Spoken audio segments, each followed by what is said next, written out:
Hello friends and welcome to another tutorial on Geeks for Geeks.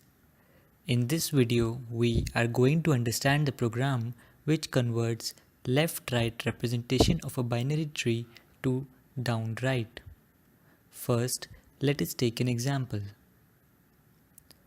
In the left-right representation, every node has a pointer to left child and another pointer to right child.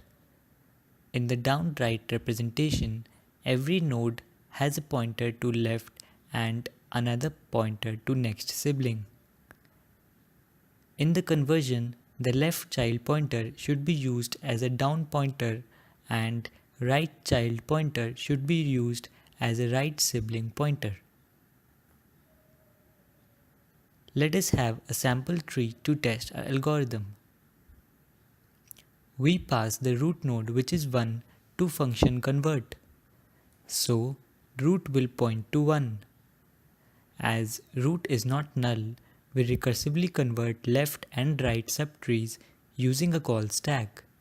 So first we pass the left child of 1 which is 2. Again, as root is not pointing to null, we pass the left child of 2 which is null. So now root will point to null.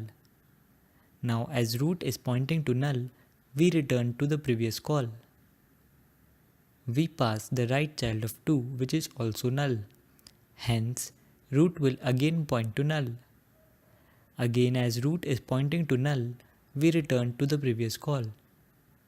Now we check if left child of root is null. As it is true, we set root's left to root's right. As node 2 has both left and right as null, nothing is changed. So we finish execution for node 2. Now we pass the right child of 1 which is 3. Hence, root will point to 3. Since root is not null, we pass the left child of 3 which is 4.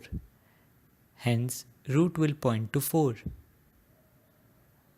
Once more, root is not null. So, we pass the left child of 4 which is null.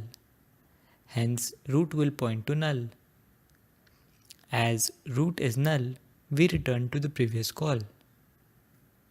We will now pass the right child of 4 which is also null. Again, as root is null, we return to the previous call. Now as 4 is a leaf node, nothing is changed and we return to the previous call. So, root is pointing to 3. We now pass the right child of 3 which is 5. Since root is not null, we pass the left child of 5 which is null.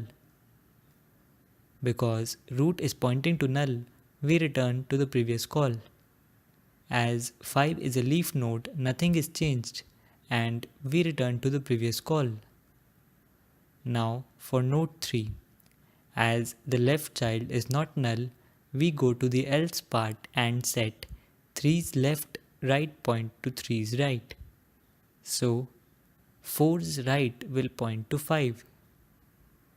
Now we set 3's right as null and finish execution for node 3. Execution for node 1 is resumed. And now as the left child of 1 is not null, we go to the else part and set 1's left's right point to 1's right.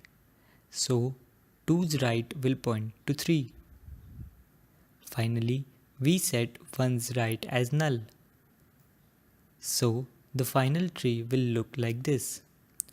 With this, we finish execution for this program. Now, let us have a look at the time complexity of the program. This code will run in big O of n complexity. Here n are the number of nodes in the binary tree. With this, we come to an end of this tutorial. For any doubts or suggestions, please leave them in the comment section below. Thank you for watching.